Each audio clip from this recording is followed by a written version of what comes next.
রাসূলুল্লাহ সাল্লাল্লাহু আলাইহি ওয়াসাল্লাম নবুয়ত লাভের পর যখন দাওয়াতের কাজ আরম্ভ করলেন, তখন মক্কার কুরাইশরা নবী আলাইহিস সালামের দাওয়াতি মিশনকে স্তব্ধ করে দেওয়ার জন্য কোমর বেঁধে নেমে পড়ল এবং নবুয়তের সূচনাকাল থেকেই তারা নবী আলাইহিস সালামের বিরুদ্ধাচরণ শুরু করে দিল এবং তারা বিভিন্ন সময় বিভিন্ন ধরনের নবী আলাইহিস সালামকে শারীরিক মানসিকভাবে নির্যাতন নিপীড়ন শুরু করে দেয়।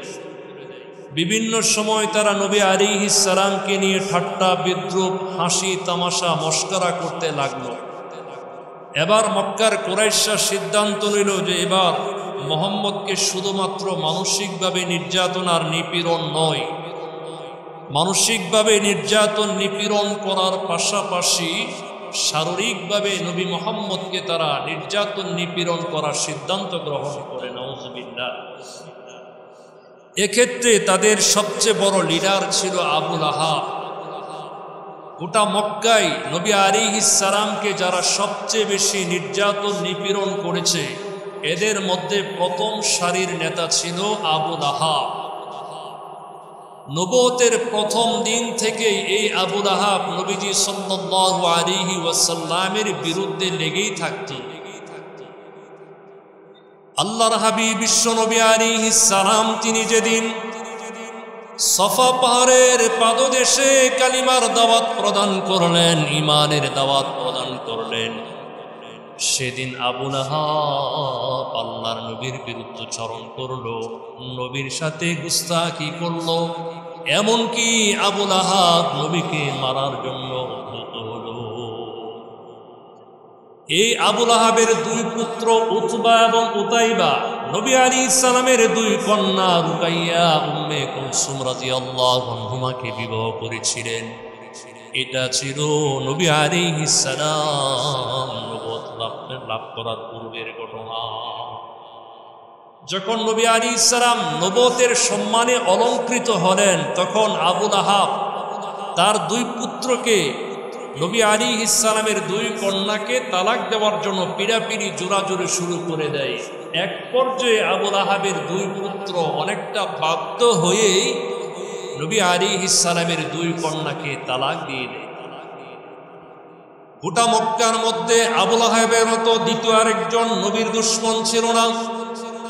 এই আবু লাহাব নবী আলাইহিস সালামের বিরুদ্ধে এত নিকৃষ্ট এত জঘন্য ষড়যন্ত্র করত, নবীর বিরুদ্ধে সবসময় লেগেই থাকত।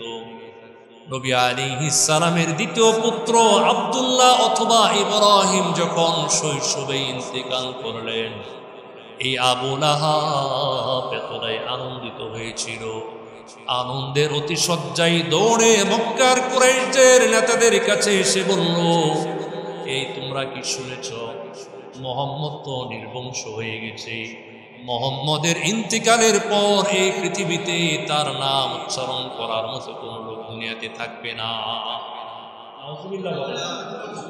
এরই পরিপ্রেক্ষিতে আল্লাহ তাআলা সূরা কাউসার নাজিল করলেন। কোরআনে কারীমের সবচেয়ে ছোট্ট সূরা সূরা কাউসার নাজিল করলেন। আল্লাহ বলেন, ইন্না আতাইনাকাল কাউসার, হে নবী আমি আপনাকে হাউজে কাউসার দান করেছি, সুতরাং আপনি আপনার প্রভুর জন্য সালাত কায়েম করুন এবং কুরবানি করুন। নিশ্চয় যারা আপনার শত্রু তারা হচ্ছে লেজ কাটা এবং নির্বংশ।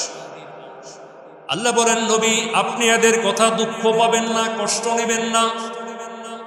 মক্কার কুরাইশরা আপনাকে নির্বংশ বলেছে, পৃথিবীতে আপনার নাম উচ্চারিত হবে না এমনটি বলেছে, কিন্তু তারা আপনার সম্মান মর্যাদা সম্পর্কে বেখবর। হে নবী আপনার বংশ দ্বারা কিয়ামত পর্যন্ত অব্যাহত থাকবে। আপনার রূহানি সন্তান উম্মতগণ, আধ্যাত্মিক সন্তান আমরা উম্মত কিয়ামত পর্যন্ত পৃথিবীতে আগমন করব। আল্লাহ বলেন, হে নবী শুধু তাই নয়, এই পৃথিবীতে যতদিন মসজিদ থাকবে, মসজিদের মিম্বার থেকে যতদিন পর্যন্ত আজান হবে, আজানের মধ্যে আমি আল্লাহ আমার নামের সাথে আপনার নামটাকেও আমি আল্লাহ যুক্ত করে দিয়েছি। সুবহানাল্লাহ।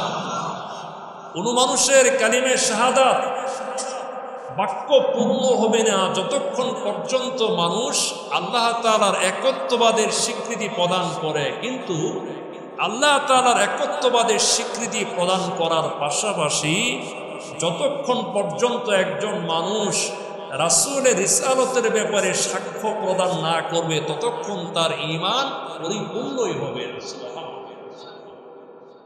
আল্লাহ বলেন, হে নবী, এই পৃথিবীতে যতবার আমার নাম জপন করা হবে ততবার আমার নামের সাথে আপনার নামটা উচ্চারিত হবে।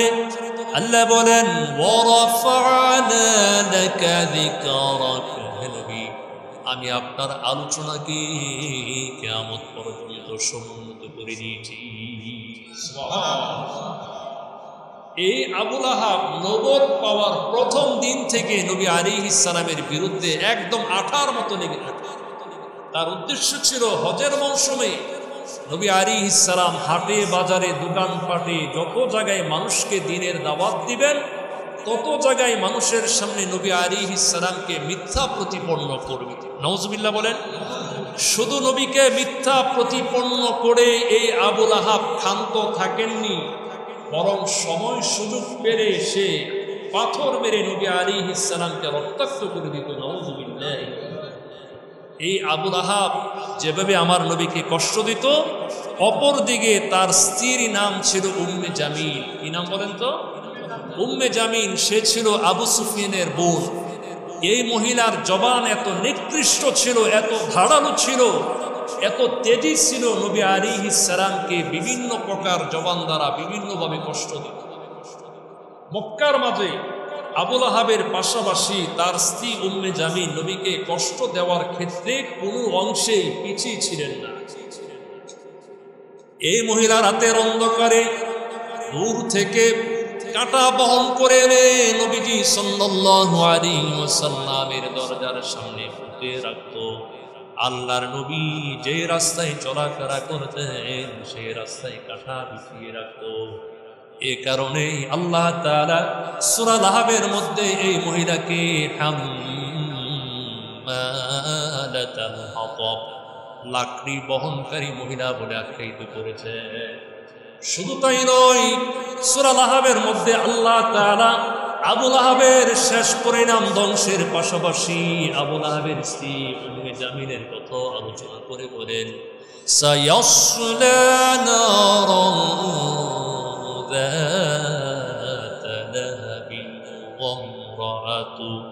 আল্লাহ বলেন, শুধুমাত্র আবু লাহাব জাহান্নামের আগুনে প্রবেশ করবে এমনটি নয়, বরং আবু লাহাবের পাশাপাশি তার স্ত্রী উম্মে জামিলও লিলিহান আগুনের মধ্যে প্রবেশ করবে।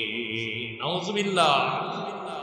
এই আয়াত যখন নাজিল হলো, নাজিল হওয়ার পর তখন উম্মে জামিল সে নবী আলাইহিস সালামের দরবারে ছুটে আসলো।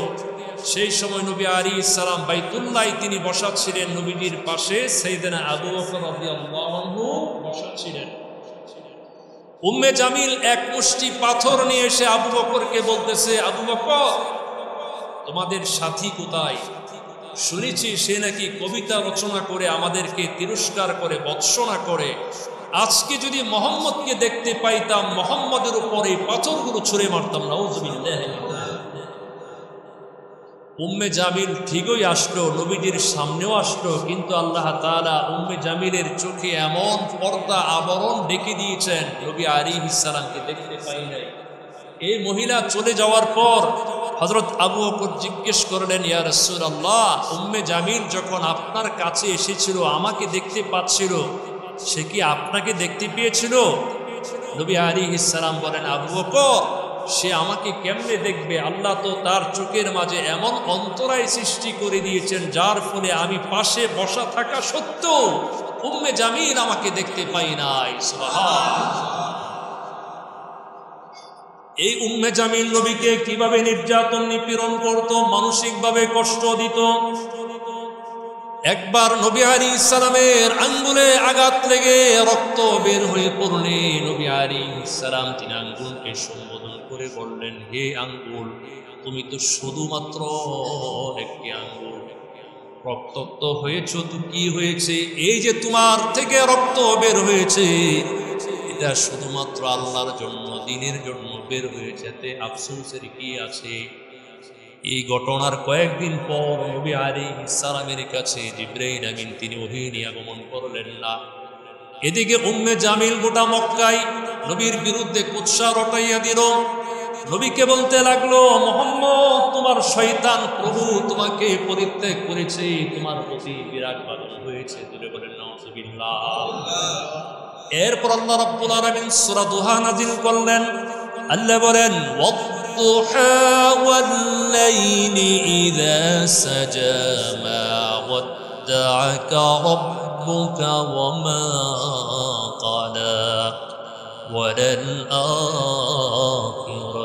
খায়রুল লাকা মিনাল উলা। আল্লাহ বলেন, ওয়াদ-দুহা শপথ কুরবানের, শপথ রাত্রির যখন তা গভীর হয়, মা ওয়াদ্দা'আকা রাব্বুকা আপনার পালনকর্তা আপনাকে ত্যাগ করেননি, আপনার প্রতি বিন্দু পরিমাণ বিরাগ হন নাই। নবী আলাইহিস সালামের বিরুদ্ধে এত নির্যাতন নিপীড়ন তারা করল। মক্কার মধ্যে আরেকজন পাপিষ্ঠ ছিল, নাম হলো উকবা ইবনে আবি মুঈত। নবীজি সাল্লাল্লাহু আলাইহি ওয়াসাল্লামের বিরুদ্ধে এই দুরাচার, তার অপরাধ, দুষ্কর্ম দিন দিন বেড়েই চলছিল। বুখারীর বর্ণনায় হযরত আব্দুল্লাহ ইবনে মাসউদ রাদিয়াল্লাহু আনহু থেকে বর্ণিত আছে, তিনি বলেন, নবী আলাইহিস সালাম একদিন বাইতুল্লাহর নিকট নামাজ সালাত আদায় করছিলেন। নবীজির পাশেই আবু জাহেল এবং তার সঙ্গ পাঙ্গরা বসা ছিল। আবু জাহেল তার সঙ্গীদেরকে বলল, তোমাদের মধ্যে এমন কে আছো, মুহাম্মদ যখন সিজদায় চলে যাবে তখন তার কাঁধের উপর উটের নাড়ি ভুঁড়ি চাপিয়ে দিতে পারবে কে? পাপিষ্ঠ উকবা ইবনে আবি মুঈত লাফ দিয়ে দাঁড়িয়ে বলল, বস আমি কাজ করতে সক্ষম হব। নাউযুবিল্লাহ বলেন। এরপর উকবা ইবনে আবি মুঈত উটের নাড়ি ভুঁড়ি নিয়ে অপেক্ষা রইল, কখন নবী আলাইহিস সালাম নামাজে সিজদায় চলে যাবেন। আল্লাহর হাবিব তিনি যখন সিজদায় চলে গেলেন, উকবা ইবনে আবি মুঈত একটা উটের নাড়ি ভুঁড়ি নবী আলাইহিস সালামের কাঁধের উপর ছেড়ে দিল, যার ফলে আল্লাহর হাবিব সিজদা থেকে মাথা উত্তোলন করতে পারছিলেন না। এত বড় উটের নাড়ি ভুঁড়ি, উটের নাড়ি ভুঁড়ি কিন্তু ছাগলের উটের নাড়ি ভুঁড়ির মতো না, আর বড় হয়, অনেক বড় হয়। একটা গরুর যে নাড়ি ভুঁড়ি আছে এটা যদি একটা মানুষের উপর ছেড়ে দেয় তাহলে স্বাভাবিকভাবে নাড়াচাড়া করার মতো কোনো উপায় থাকে না। হযরত আব্দুল্লাহ ইবনে মাসউদ রাদিয়াল্লাহু আনহুমা বলেন, আমি দূর থেকে দৃশ্য দেখে চোখের কান্না করেছিলাম, পানিগুলো আমি ধরে রাখতে পারি নাই, কিন্তু আমি এতটাই দুর্বল ছিলাম, আবু জাহেলকে প্রতিহত করার মতো কোনো সামর্থ্য আমার ছিল না। আল্লাহর নবীর উপর উটের নাড়ি ভুঁড়ি চাপিয়ে দিয়ে তারা হাসি তামাশা শুরু করলো, হাসাহাসি করলো, আর তারা পরস্পর এই কাজের জন্য একে অপরের মধ্যে গর্ববোধ করতে লাগলো যে আমরা অনেক ভালো কাজ করেছি। নাউযুবিল্লাহ বলেন। তারা পরস্পর গর্ববোধ করতে লাগলো। আবু জাহিল্লার ভয়ে কেউ নবী আলাইহিস সালামের উটের নাড়ি ভুঁড়ি কাঁধ থেকে সরান নাই। অবশেষে নবীজির প্রাণপ্রিয় কন্যা ফাতিমা রাদিয়াল্লাহু আনহা এসে খুব কষ্ট করে নবী আলাইহিস সালামের উটের নাড়ি ভুঁড়ি কাঁধ থেকে দূর করে দিলেন। এরপর নবী আলাইহিস সালাম সিজদা থেকে মাথা মুবারক উত্তোলন করলেন। তারপর তিনি তিনবার দোয়া করেছেন, আয় আল্লাহ, এই কুরাইশ নেতাদের বিরুদ্ধে আমি তোমার কাছে নালিশ দায়ের করছি। হযরতে আব্দুল্লাহ ইবনে মাসউদ রাদিয়াল্লাহু আনহু বর্ণনা করেন, নবী আলাইহিস সালাম আবু জাহেল, উতবা, শাইবা, উকবা ইবনে আবি মুঈত সহ 7 জন ব্যক্তির নাম ধরে ধরে বদদুয়া করেছেন। হযরতে আব্দুল্লাহ ইবনে মাসউদ রাদিয়াল্লাহু আনহু বলেন, আল্লাহর শপথ, আমি বদরের প্রান্তরে যুদ্ধে এদের প্রত্যেককে মর্মান্তিকভাবে মৃত্যুবরণ করতে দেখেছি। সুবহানাল্লাহ। যারাই নবী আলাইহিস সালামের বিরুদ্ধে আদাওয়াতি করেছে, দুশমনী করেছে, দুনিয়ার জমিন থেকে আল্লাহ তাআলা এদেরকে চিরতরে নিশ্চিহ্ন করে দিয়েছেন। ঠিক কিনা বলেন? সম্মানিত সুধী, শুধু তাই নয়, উমাইয়া ইবনে খালফ সে আরেকজন দুশমন ছিল। এই উমাইয়া বিন খালফ যখন নবী আলাইহিস সালামকে দেখতো তখন নবীর সামনেও নিন্দা করত, আড়ালেও নিন্দা করত, পিছনেও নিন্দা করত, সামনেও নিন্দা করত। এর ব্যাপারে আল্লাহ তাআলা সূরা হুমাযা নাযিল করেছেন।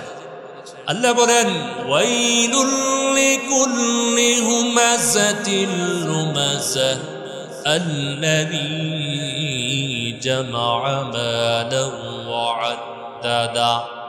আল্লাহ বলেন, দুর্ভোগ, ধ্বংস হোক প্রত্যেক ওই ব্যক্তি যে ব্যক্তি মানুষের সামনেও নিন্দা করে, যে ব্যক্তি মানুষের সামনেও নিন্দা করে, পিছনেও নিন্দা করে। বলুন তো, আমাদের সমাজে এমন শ্রেণীর মানুষ আছে না নাই যারা মানুষের সামনেও নিন্দা করে, পিছনেও নিন্দা করে? ইবনে হিশাম বলেন, হুমাযা বলা হয় ওই ব্যক্তিকে যে ব্যক্তি মানুষের সামনে প্রকাশ্য নিন্দা করে এবং গালিগালাজ করে। লুমাযা বলা হয় ওই ব্যক্তিকে যে ব্যক্তি মানুষের আড়ালে পিছনে পরনিন্দা করে এবং তাকে কষ্ট দেওয়ার চেষ্টা করে। বর্তমান আমাদের সমাজে এই ব্যারাম তো মনে হয় নাই, আছে নাকি বলেন তো? সম্মানিত হাজিরিন, নবী আলাইহিস সালামের হাদিস শুনেন। আল্লাহর হাবিব বলেছেন, শিরারু ইবাদিল্লাহি তাআলা আল মাশাউনা বিন নামিমা। নবীজি স্পষ্ট বলেছেন, এই পৃথিবীতে আল্লাহর জমিনের উপর মানুষের মধ্যে সবচেয়ে নিকৃষ্ট, জঘন্য হলো, পাপিষ্ট হলো ওই লোক যারা মানুষের কথা পরনিন্দা করে, একজনের কথা আরেকজনের কাছে লাগায়। নাউজুবিল্লাহ বলে, একজনের কথা আরেকজনের কাছে লাগায়। আর কি, আল মুফাররিকুনা বাইনাল আহিব্বাতিল বাগুন, দুই বন্ধুর মাঝে কথা লাগাইয়া তাদের মাঝে ঝগড়া বাঁধায়, বিচ্ছিন্নতা সৃষ্টি করে এবং নিরপরাধ নিরহ মানুষদের দোষ ত্রুটি খুঁজে সমাজ রাষ্ট্রের কাছে তাকে অপমান করার চেষ্টা করে। নাউজুবিল্লাহ বলেন। দেখেন, বর্তমান আমাদের সমাজে এক শ্রেণীর মানুষ আছে, আল্লাহ আমাদেরকে মাফ করুন, আমাকে আপনাকে যারা শুনছেন সকলকে মাফ করুন। এক শ্রেণীর মানুষ আছে, দেখবেন দোকানপাটে, হাটে বাজারে, রাস্তাঘাটে বসে বসে মানুষের দুর্নাম বলে, মানুষের পরনিন্দা করে, গীবত করে। গীবত হচ্ছে একজন মানুষের আড়ালে কথা বলা। নবীজির হাদিসের বক্তব্য, যিকরাকা আখাকা বিমা ইয়াকরা, তোমার ভাই এমন কথা যদি বলো যে কথা শুনলে তার পিছনে কথা বললে যদি তিনি কষ্ট পান, তাকে বলা হয় গীবত। গীবত একটা অপরাধ, আরেকটা হচ্ছে পরনিন্দা করা। পরনিন্দা কাকে বলা হয়? যে একজনের কথা আরেকজনের কাছে বলে। আমাদের সমাজে এমন মানুষ আছে, মানুষের কান কথা শুনে আরেকজনের বিরুদ্ধে অবস্থান নেয়, আছে না নাই বলেন তো? মনে রাখবেন, পরিষ্কার কথা, যারা দোকানপাটে, রাস্তাঘাটে, হাটে বাজারে গীবত করে বেড়ায়, চায়ের দোকানে যারা বসে বসে গীবত করে, এরা কখনো সভ্য মানুষ হতে পারে না, ঠিক কিনা বলেন? যারা ভদ্র মানুষ তারা কোনোদিন মানুষের পিছনে কথা বলে না। কথা যদি কাউকে সংশোধনের নিয়তে বলতে হয়, তাহলে তার কাছে তার হিতাকাঙ্ক্ষী হয়ে তাকে সংশোধনের নিয়তে বলাটা হলো শরীয়তের মাসালা। পিছনে কথা বলে কোনো সমস্যার সমাধান করা যায় না, মানুষের মধ্যে হিংসা বিদ্বেষ বাড়ানো ছাড়া, ঠিক কিনা বলেন? এজন্য ভাই, দোকানপাটে, রাস্তাঘাটে, হাটে বাজারে আল্লাহর রাস্তে কোনো কথা বলবেন না। যে কোনো ক্ষেত্রেই হোক না কেন, ব্যক্তি বিশেষ হোক, পারিবারিক কথা হোক, বন্ধু বান্ধবের কথা হোক, রাজনীতির কথা হোক, এতে ক্ষতি ছাড়া লাভ কিছুই নাই। রাসূলের স্পষ্ট বক্তব্য, নবী বলেছেন, আল গীবাতু আশাদ্দু মিনাজ জিনা, গীবত হচ্ছে জিনার চাইতে মারাত্মক অপরাধ। নাউজুবিল্লাহ কইতেন না? গীবত কিভাবে জিনার চাইতে অপরাধ? কেউ যদি আল্লাহ না করুন, যৌবনের তাড়না কন্ট্রোল করতে না পেরে যদি কেউ জিনা ব্যভিচার করে ফেলে, সে যদি আল্লাহর কাছে কাইমনুবাক্যে দোয়া চায়, ইস্তিগফার করে, ক্ষমা চায়, আল্লাহ তাআলা ক্ষমা করে দিবেন। কিন্তু গীবতের সম্পর্ক হচ্ছে বান্দার হকের সাথে। আপনি ব্যক্তিগতভাবে, পার্সোনালি যত বেশি আপনি তওবা ইস্তিগফার করুন না কেন, সংশ্লিষ্ট ব্যক্তির কাছ থেকে ক্ষমা না চাওয়া পর্যন্ত আল্লাহ তাআলা গীবতের অপরাধ ক্ষমা করবে না। নাউজুবিল্লাহ। এমনও হাদিসে এসেছে, গীবতকারী ব্যক্তি, আমরা যে জান্নাত আর জাহান্নামের উপর আল্লাহ তাআলা কিয়ামতের দিন পুলসিরাত স্থাপন করবেন। এই পুলসিরাত কেমন হবে? চুলের চাইতে আরো মসৃণ, ব্লেডের চাইতে আরো ধারালো। এই এত সূক্ষ্ম ব্রিজ স্থাপন করা হবে, যারা নেককার তারা মুহূর্তের মধ্যে পাড়ি দিয়ে চলে যাবে।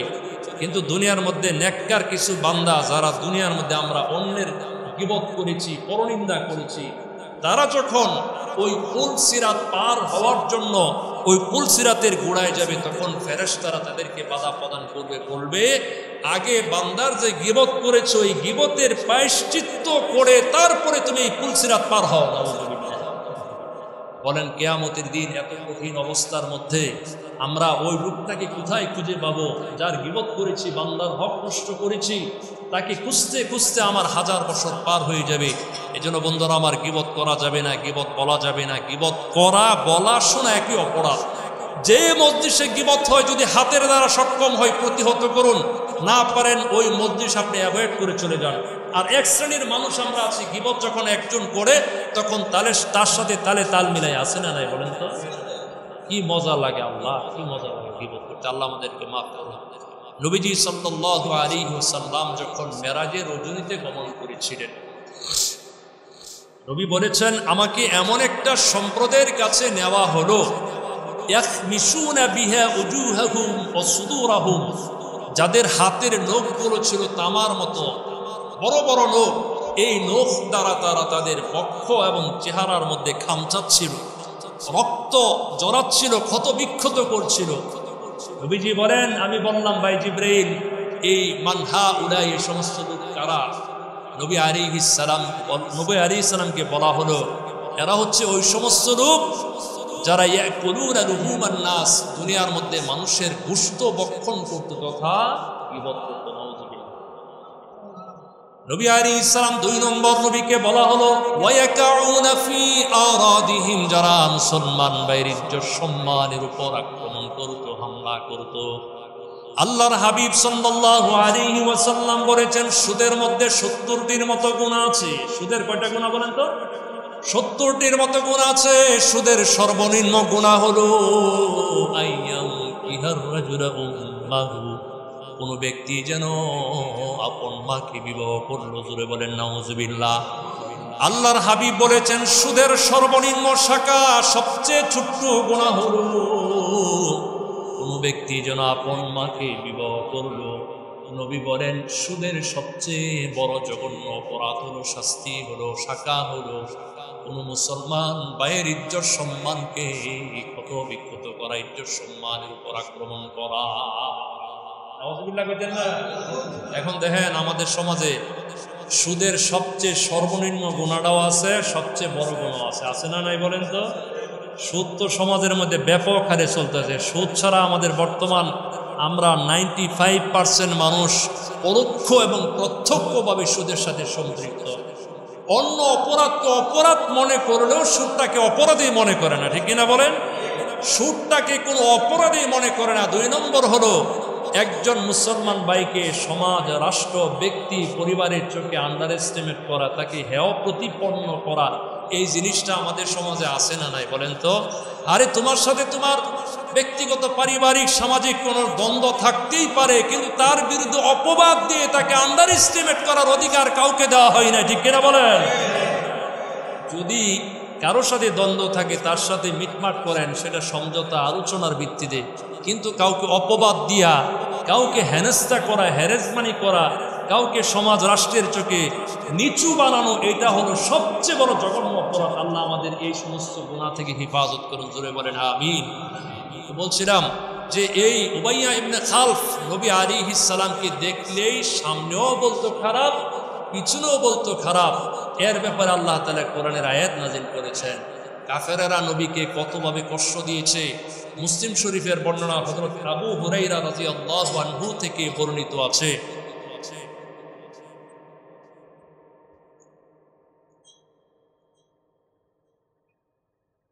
একবার আবু জাহেল মক্কার সমস্ত কুরাইশের নেতাদেরকে একত্রিত করে বললেন, আচ্ছা তোমরা কি কখনো মুহাম্মদকে জমিনে সেজদা করতে দেখো? তারা বলল হ্যাঁ, প্রায় সময় তো মুহাম্মদকে নামাজ পড়তে দেখি, সেজদা করতে দেখি। আবু জাহেল বলল, যদি আমার সামনে মুহাম্মদকে আমি কোনো সময় সেজদারত অবস্থায় পাই, নাউজুবিল্লাহ, আমি তার গালটা মটকে দিব, নাউজুবিল্লাহ, আমি তার মাথা পা দ্বারা পিষে জমিনের সাথে মিশিয়ে ফেলব, নাউজুবিল্লাহ। এরপরে একদিন আবু জাহাল সে লক্ষ্য করলো নবী আলাইহিস সালাম তিনি নামাজে দাঁড়িয়েছেন। নামাজে যখন দাঁড়িয়ে সিজদায় চলে গেছেন, আবু জাহাল সে তার কার্য সমাধা করার জন্য যখন নবী আলাইহিস সালামের নিকটে গেল, কিছুক্ষণ পর লোকেরা দেখলো আবু জাহেল সেখান থেকে দৌড়ে পালাচ্ছে, হাত উত্তোলন করে বলতেছে আমাকে বাঁচাও বাঁচাও। লোকেরা বলল, হে আবুল হাকাম, আবু জাহেলের পূর্বের নাম হলো আবুল হাকাম। আবুল হাকাম মানে হচ্ছে জ্ঞানের পিতা। কিসের পিতা বলেন? জ্ঞানের পিতা। ইসলামের বিরুদ্ধচরণ করার কারণে তার নামটা হয়ে যায় আবু জাহেল তথা মূর্খদের পিতা। মনে রাখবেন, যারা ইসলামের বিরুদ্ধচরণ করে যতই জ্ঞানী শিক্ষিত ডক্টরেট ডিগ্রি প্রাপ্ত হোক না কেন, এরা হচ্ছে ওই কুকুর সিগারের চাইতে আরো নিম্নমানের। ঠিক কিনা বলেন? যেমন আবু জাহেলের নাম ছিল আবুল হাকাম, জ্ঞানের পিতা। নবী এবং ইসলামের বিরুদ্ধচরণ করার কারণে তার নাম হয়ে গেছে কি বলেন? আবু জাহিল্লা। আবু জাহিল্লা। সে দৌড়ে পালাচ্ছে। লোকেরা বলল, আবু জাহেল কি হয়েছে, এমন করছেন কেন? আপনি না মোহাম্মদের গার মটকি দিবেন। আবু জাহেল বলল, আমি মোহাম্মদের কাছাকাছি যাইতে বিশাল বড় একটা অগ্নিকুণ্ড দেখতে পেলাম, মনে হচ্ছিল সে আগুন আমাকে জ্বলছে দিবে। নবী আলাইহিস সালাম বলেন, আল্লাহর কসম, আবু জাহেল যদি আমার আরেকটু সামনে অগ্রসর হতো তাহলে ফেরেশতারা তাকে কেটে টুকরো টুকরো করে ফেলত। এভাবে নবী আলাইহিস সালামের উপর কাফের বেঈমানেরা নির্যাতন নিপীড়ন করেছে। ইসলামের বিরুদ্ধে যখন কাফের বেঈমানদের নির্যাতন নিপীড়ন, ইসলামের বিরোধিতা মূলত শুরু হয়েছিল নবুয়তের ৪র্থ বছরের মাঝামাঝি অথবা শেষ দিকে। পরিশেষে ৫ম বছরে মুসলমানদের উপর নির্যাতন আর নিপীড়নের পাহাড় নেমে আসলো। গোটা মক্কা উপত্যকা মুসলমানদের জন্য জীবন্ত একটা জাহান্নাম হয়ে গেল, জীবন্ত জাহান্নামের মতো হয়ে গেল। এত নিপীড়ন নির্যাতন, গোটা মক্কায় মুসলমানরা অবস্থান করাটাই তাদের জন্য দুঃসাধ্য হয়ে দাঁড়ালো। ঠিক সেই সময় আল্লাহ তাআলা সূরা জুমার নাযিল করলেন। সূরা জুমারে আল্লাহ তাআলা বলেছেন যে তোমরা তোমাদের মাতৃভূমি থেকে ভিন্ন কোন রাষ্ট্রে তোমরা সফর করো। সুবহানাল্লাহ। তোমরা তোমাদের মাতৃভূমি ছেড়ে ভিন্ন কোন রাষ্ট্রে তোমরা সফর করো, ভ্রমণ করো, হিজরত করো। হিজরতের আদেশ আল্লাহ তাআলা সূরা জুমারে দিয়েছেন। আল্লাহ বলেন, লিল্লাযীনা আহসানু ফী হাযিহিদ দুনিয়া হাসানা ওয়া আরদুল্লাহি ওয়াসিআ ইন্নামা ইউওয়াফফাস সাবিরুনা আজরাহুম বিগাইরি হিসাব। আল্লাহ বলেন, যারা দুনিয়ার মধ্যে নেকের কাজ করবে, কল্যাণকর কাজ করবে, তার জন্য নেকি, তার জন্য প্রতিদান রয়েছে। আল্লাহ বলেন, জেনে রাখো আল্লাহর দুনিয়াটা সংকীর্ণ নয়। আরদুল্লাহি ওয়াসিআ, আল্লাহর জমিন খুবই প্রশস্ত। সুতরাং আল্লাহর যেই জমিনে ধর্ম কর্ম স্বাধীনভাবে পালন করা যাবে না, সেই জমিন ছেড়ে তোমরা অন্যত্র হিজরত করো, মাইগ্রেশন করো।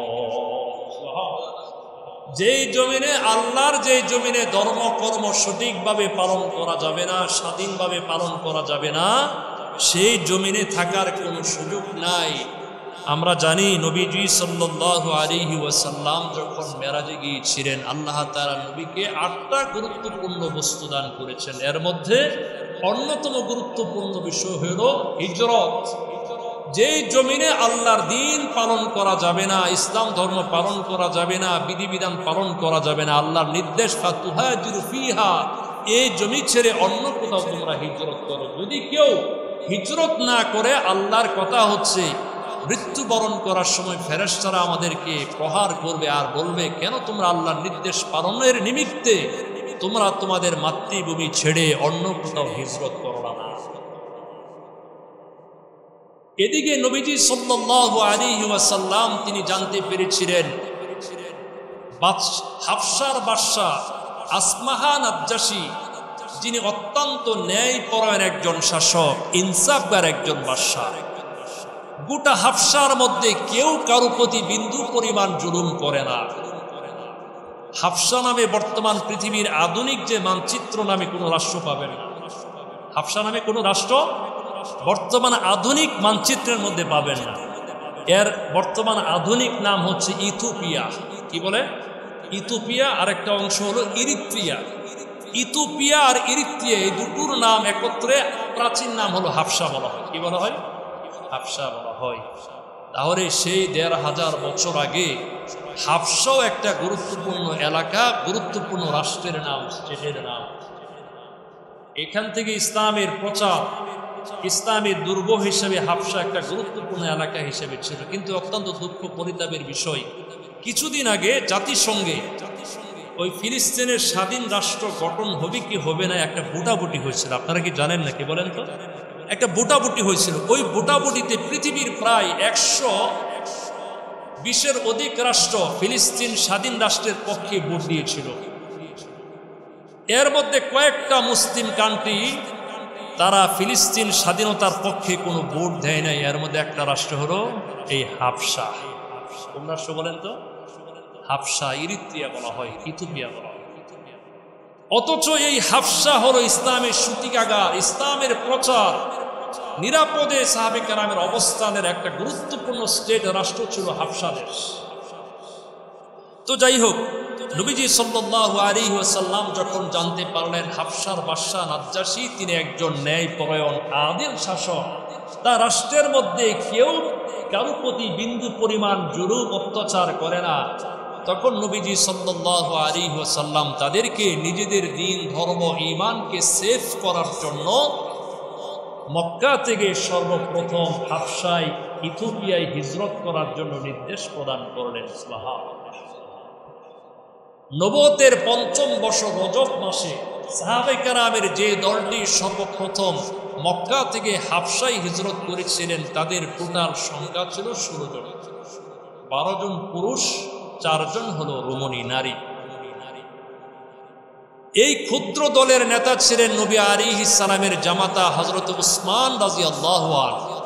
তার সঙ্গে ছিলেন নবীজির কন্যা রুকাইয়া রাদিয়াল্লাহু আনহা, যিনি উসমান রাদিয়াল্লাহু আনহার স্বামী ছিলেন। নবী আলাইহিস সালাম তাদের ব্যাপারে বলেছেন, ইসলামের মধ্যে সর্বপ্রথম মুসলিম মিল্লাতের পিতা ইব্রাহিম আলাইহিস সালাম তার বাইগনা লূত এবং সারাকে নিয়ে ইব্রাহিম সর্বপ্রথম হিজরত করেছিলেন। আপনাদের ঘটনা মনে থাকার কথা। ইব্রাহিম আলাইহিস সালাম দীর্ঘদিন পর্যন্ত তিনি তার কওমের মধ্যে দ্বীনের দাওয়াতের কাজ করলেন, দাওয়াত দিলেন, মূর্তি পূজার বিরুদ্ধে তাদেরকে বুঝাইলেন, তাদেরকে বলতে লাগলেন, কিন্তু তার হতভাগা জাতি তার দাওয়াত গ্রহণ করে নাই। গ্রহণ না করার পর এক পর্যায়ে ইব্রাহিম বলেছিলেন, ওয়াকালা ইন্নী যাহিবুন ইলা রাব্বি সায়াহদিন, হে আল্লাহ, আমি আমার পালনকর্তার দিকে চললাম, অচিরেই তিনি আমাকে পথ প্রদর্শন করবেন। এই আয়াতের ব্যাখ্যায় লেখা আছে ইব্রাহিম আলাইহিস সালাম সর্বপ্রথম তিনি তার বিবি লূত আলাইহিস সালাম, তিনি তার ভাগিনা লূত এবং তার স্ত্রী সারাকে নিয়ে ইরাকের বিভিন্ন অঞ্চল অতিক্রম করে সর্বপ্রথম তিনি সিরিয়াতে হিজরত করেছিলেন। নবীজি সাল্লাল্লাহু আলাইহি ওয়াসাল্লাম বলেছেন, ইব্রাহিম এবং লূত আলাইহিস সালামের পর সর্বপ্রথম দম্পতি হলো আমার জামাতা উসমান এবং আমার কন্যা রুকাইয়া, যারা দ্বীনের জন্য, ইসলামের জন্য সর্বপ্রথম হিজরত করেছিলেন।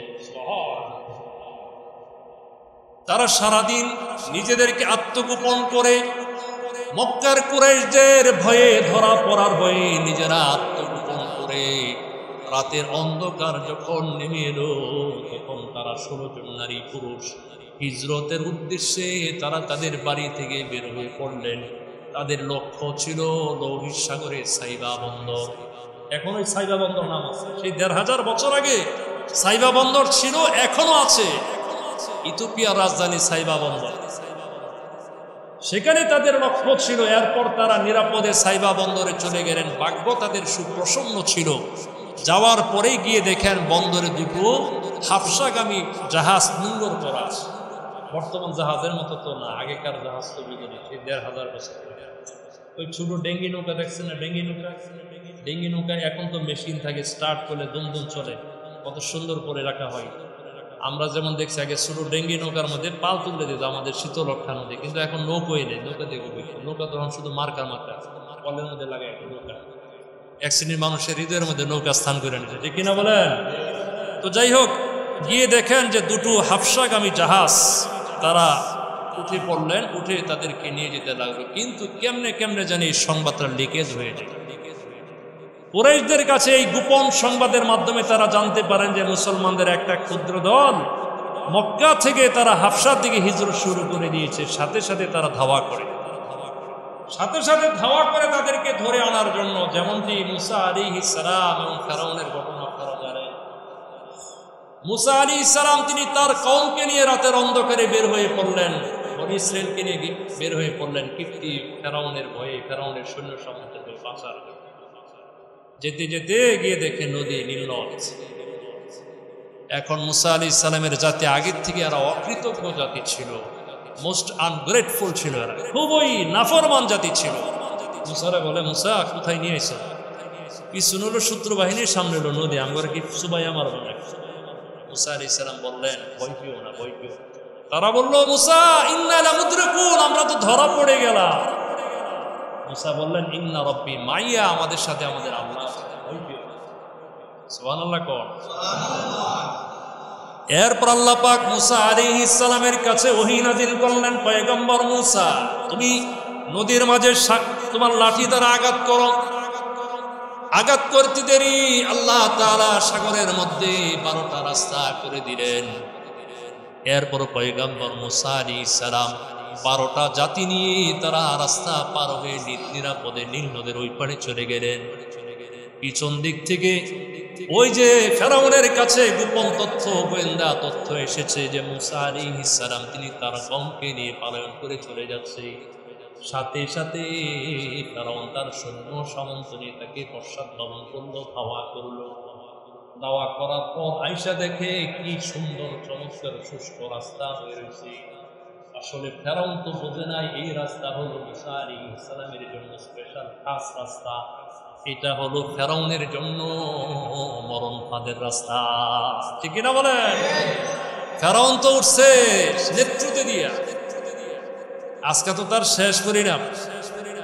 রাস্তায় যখন উঠছে, মাঝামাঝি যাওয়ার পর আল্লাহ তাআলা রাস্তারে নির্দেশ করছে, রাস্তা তুমি এখন ভেঙে যাও। দেখেন না, আমাদের অনেক সময় বিশ্বরূপ যখন করে, তখন রাস্তার মাঝখান দিয়া রাস্তার পাশে একটা সাইডে রাস্তা করে, একটা ব্রিজ করলে পাশে একটা রাস্তা করে না? এই রাস্তাটা কি স্থায়ী রাস্তা না, এটা অস্থায়ী রাস্তা বলেন তো? যখন ওই রাস্তাটা হয়ে যাবে তখন ওই রাস্তার মাটি বিক্রি করে আবার অন্য কেউ নিয়ে যাবে। ঠিক এটা এরকম একটা রাস্তা ছিল। এই রাস্তাটা স্পেশালি মুসা এবং তার কওমের জন্য ছিল। মুসা আলাইহিস সালাম তার কওম যখন নিরাপদে সেফলি যখন পার হয়ে যায়, ফেরাউন এসে থেকে রাস্তা তো আছে, যা করছে ওটার পরে আল্লাহ নির্দেশ করছে রাস্তা ভাঙতে শুরু করছে। চতুর্দিক থেকে বিশাল বড় বড় পানির থাবা আসতেছে। ফেরাউনের সুবানি যখন দিচ্ছে, প্রথম ফেরাউনে কয় আমান্তু বানু ইসরাইল, তো বনি ইসরাইলের প্রতি ঈমান আনলাম। আরো সুবানি দেয়, পরে কয় আমান্তু বিরব্বি মুসা ওয়া হারুন, তো মুসা এবং হারুনের রবের প্রতি ঈমান আনলাম। সুবহানাল্লাহ বলেন। এরপরে দেখা যায় বাদশা বালানা এমন চুবানি দেয়, 30, 40, 50 হাত জলের তোলা নিয়ে আবার উঠায়, আবার চুবানি দেয়, এমন অবস্থা শুরু হয়ে যাচ্ছে। ফেরাউন এবার বুঝলো এটা কিন্তু সাধারণ চুবানি নয়। ফেরাউন বুঝলো এই চুবানি কিন্তু সাধারণ চুবানি নয়, এটা হলো আমার মরণ।